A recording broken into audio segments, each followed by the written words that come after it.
কিভাবে গুগল বা Chrome browser থেকে পিডিএফ ফাইল ডাউনলোড করবেন। তো আসুন এই ভিডিওতে আমরা সেই সম্পর্কে জেনে নিই। এর জন্য প্রথমে আপনার মোবাইলে থাকা গুগল বা ক্রোম ব্রাউজারটিকে ওপেন করবেন। ওপেন করার পর এখানে উপরে সার্চ বারে আপনাকে টাইপ করতে হবে আপনি যে ওয়েবসাইট থেকে পিডিএফ ফাইলটি ডাউনলোড করতে চান সেই ওয়েবসাইটটির নাম। তো আপনাদেরকে ডেমো দেখানোর জন্য আমি এখানে গভর্নমেন্ট জব লিখে সার্চ করছি। সার্চ করার পর আপনাদের সামনে পরবর্তী পেজটি ওপেন হয়ে যাবে। এরপর এখানে একেবারে উপরে দেখতে পাচ্ছেন গভর্নমেন্ট জবের অফিসিয়াল ওয়েবসাইট। সিম্পলি এই ওয়েবসাইটটিতে ক্লিক করতে হবে।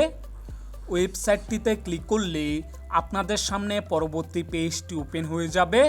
তো বন্ধুরা, এই পেজে আপনাকে স্ক্রল করে নিচে আসতে হবে। নিচে আসলে এখানে আপনারা দেখতে পাচ্ছেন অনেকগুলি জবের নোটিফিকেশান দেওয়া রয়েছে। তো এখানে আপনি যে গভর্নমেন্ট জবের নোটিফিকেশন ডাউনলোড করতে চান সেই নোটিফিকেশানটিতে লং প্রেস করবেন।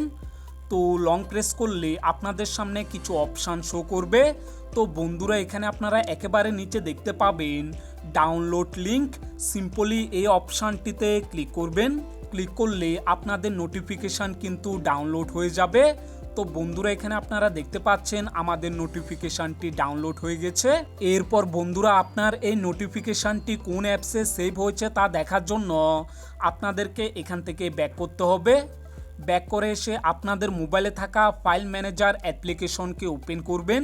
তো এখানে আপনারা একেবারে উপরে দেখতে পাবেন ডকুমেন্ট অপশান। সিম্পলি এই ডকুমেন্ট অপশানে ক্লিক করবেন। ক্লিক করলে এখানে আপনাকে একেবারে উপরে থাকা পিডিএফে ক্লিক করতে হবে। পিডিএফ অপশানে ক্লিক করার পর এখানে নিচে থাকা পিডিএফে ক্লিক করবেন।